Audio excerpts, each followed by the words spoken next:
तो hello everyone, welcome to Engineers Platform. This is Raj Kamal. जैसे कि आपको लगातार क्वेरी आ रहा है कि सर तैयारी तो चल रही है आरआरबी की, लेकिन सीबीटी वन में कितना स्कोर कर लूं जिससे हमारे लिए बेनिफिशियल हो। हम ये मान के चले कि सीबीटी वन का बेड़ा पार हो जाएगा, क्योंकि सीबीटी वन एक क्वालिफाइंग नेचर का पेपर है। सीबीटी टू आपका जो है वही मेरिट बनाता है। तो एक बार इसकी जानकारी होनी चाहिए, जहन में रख लेते हैं। हर चीज की प्रॉपर और सटीक रणनीति के साथ में कटअप बताऊंगा, क्योंकि लास्ट टाइम के क्या कटअप रहे उसकी पूरी डिटेल अगर बात करोगे मैंने ऑलरेडी दिया हुआ था, है ना। इस पे पूरी चर्चा होगी। लेकिन पिछले बार का सीट और कटअप अलग अलग रीजन के कारण अलग अलग हो सकते हैं, क्योंकि वैकेंसी थी 14,000, इस बार 8,000। फॉर्म की संख्या ऑलमोस्ट वही है, तो हम इस बार चर्चा करने वाले कुछ और चीजों की। तो अगर हम बात करें तो इसकी कटअप को बड़ी बारीकी से सटीक से जानकारी लेनी होगी। हर सब्जेक्ट में कितनी कटअप होनी चाहिए हम उस पर चर्चा करेंगे। ओके, तो आइए इस पे चर्चा करते हैं। एक बेहतरीन फाउंडेशन कोर्स की ऑफलाइन सेंटर पटना के अंदर अगर आप अवेलेबल है, जहां पे हॉस्टल में फैसिलिटी सारे अवेलेबल है इस कोर्स के साथ, तो आप ज्वाइन कर सकते हैं 2024-25 वाला सेशन के लिए ऑफलाइन सेंटर पटना में, जो कि 1 दिसंबर से स्टार्ट हो रहा है। चलिए अब मैं यहां पे बात कर रहा हूं बालक आप लोगों के लिए कि अगर हम सीबीटी वन का पैटर्न देखने वाले हैं, यहां से सीबीटी वन के पेपर का पैटर्न देखेंगे तो मैथ सबसे ज्यादा स्कोरिंग है यहाँ पे 30 नंबर का, रीजनिंग आपका 25 नंबर का, जनरल अवेयरनेस 15 नंबर का और जनरल साइंस 15 नंबर का, जिसके अंदर फिजिक्स, केमिस्ट्री और बायो का कॉम्बिनेशन है। फिजिक्स की संख्या क्वेश्चन की ज्यादा होगी। ओके, अब आइए यहां पर कुछ और छोटी बातों की ध्यान रखने। अगर एक सही क्वेश्चन करते हैं तो 1 नंबर आपको मिल जाता है, लेकिन गलत करते हैं तो 1/3 मार्क्स आपके डिडक्ट होते हैं, चाहे पेपर 1 हो या पेपर 2 हो। Okay, the time duration for this 2 घंटे का समय मिलता है, यानी आपको टोटल 100 क्वेश्चन करने के लिए 120 मिनट मिल रहे हैं, है कि नहीं? कितने मिल रहे हैं? 120 मिनट मिल रहे हैं। क्लियर?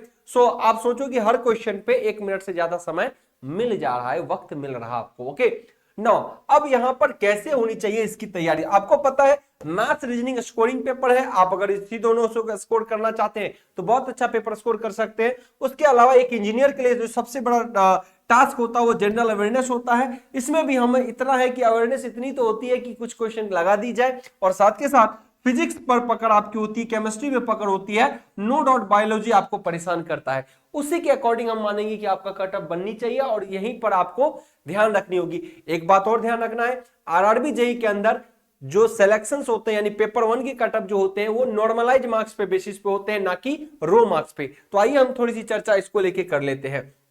तो टोटल 120 नंबर।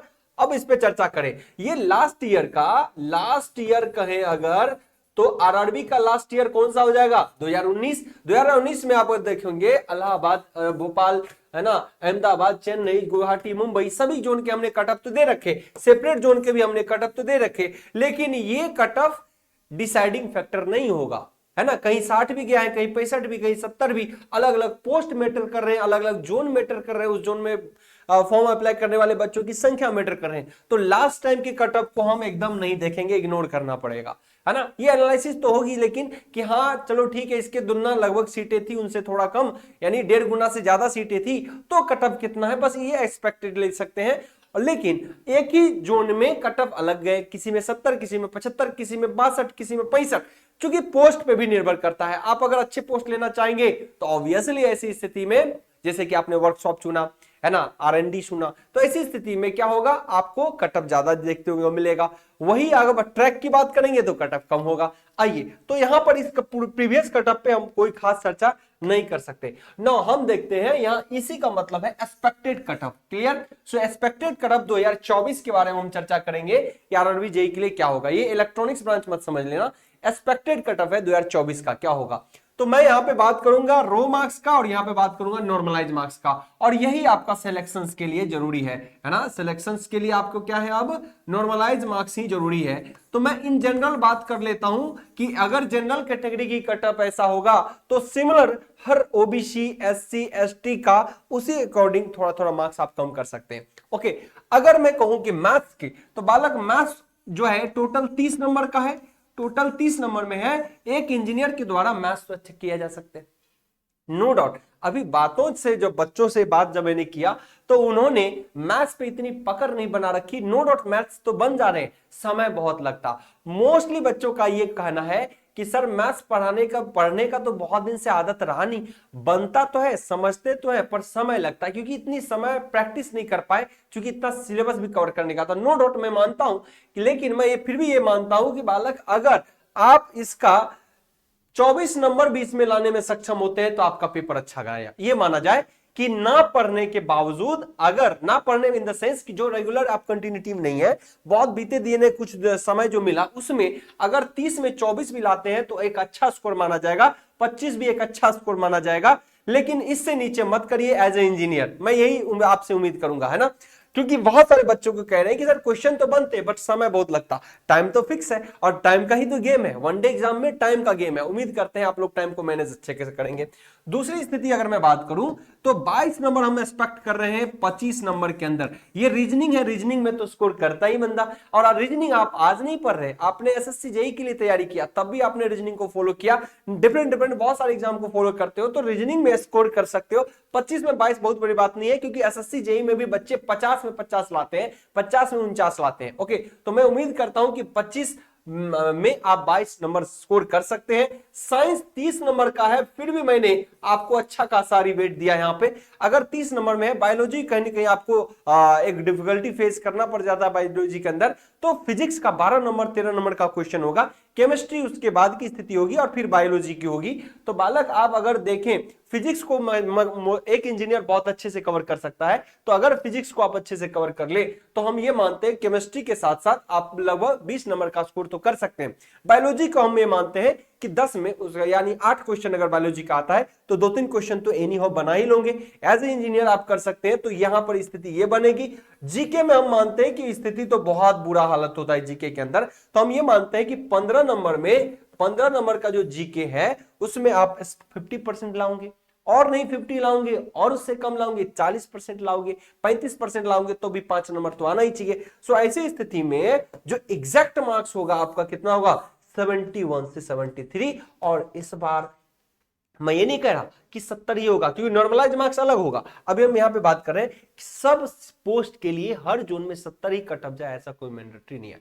किसी में 75 भी जा सकता है और किसी में 65 भी जा सकता है। अब मैं यहां पे बात करता हूं, अगर इसका ये वाला स्कोर जो रो मार्क्स बन रहे हैं 71 से, जो आपका रो मार्क्स बन रहे हैं 71 से 73 के बीच, तो बालक इसका नॉर्मलाइज मार्क्स क्या होगा।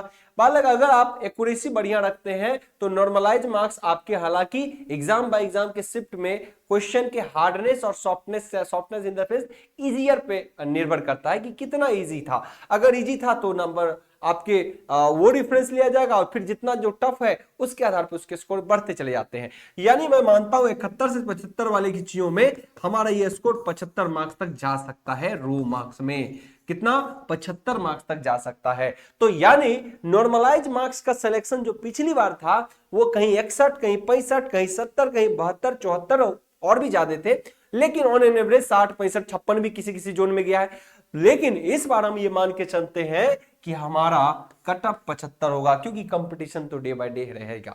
तो ये 75 आपके नॉर्मलाइज मार्क्स है। रो मार्क्स आपको कम से कम 70 से 73 के बीच लाना है बालक। तो आप ये कमर कस लीजिए, एज ए जनरल कैंडिडेट आपको 70% मार्क्स लेके आना है। किसी भी हालत में CBT 1 आपका बढ़िया जाएगा। अभी भी आपके पास वक्त है, इसी पैटर्न से आप तैयारी करिए, यकीन मानिए सिलेक्शन पक्का होगा, कहीं आपका पेपर छूटने वाला नहीं है। ओके, सो आपकी तरीके यही होंगे, वे यही होगा, और इसी अप्रोच से आप चीजों को फॉलो करेंगे। क्लियर? चलिए नाउ अब मैं यहां पे बात करता हूं कि सर अगर आप इतने मार्क्स लाते हैं तो पेपर 1 में हो जाएगा आपका सिलेक्शन। फाइनली पेपर 1 में आप सेलेक्ट हो जाएंगे। नाउ पेपर 1 में सेलेक्ट होंगे तो क्या आपका जेई निकल जाएगा? यहां से जेई आप क्वालिफाई, पेपर 1 क्वालिफाई किए, यहां जेई का सही रास्ता नहीं है, आपको देना होगा CBT 2, और CBT 2 में बनता है आपका मेरिट इंडेक्स।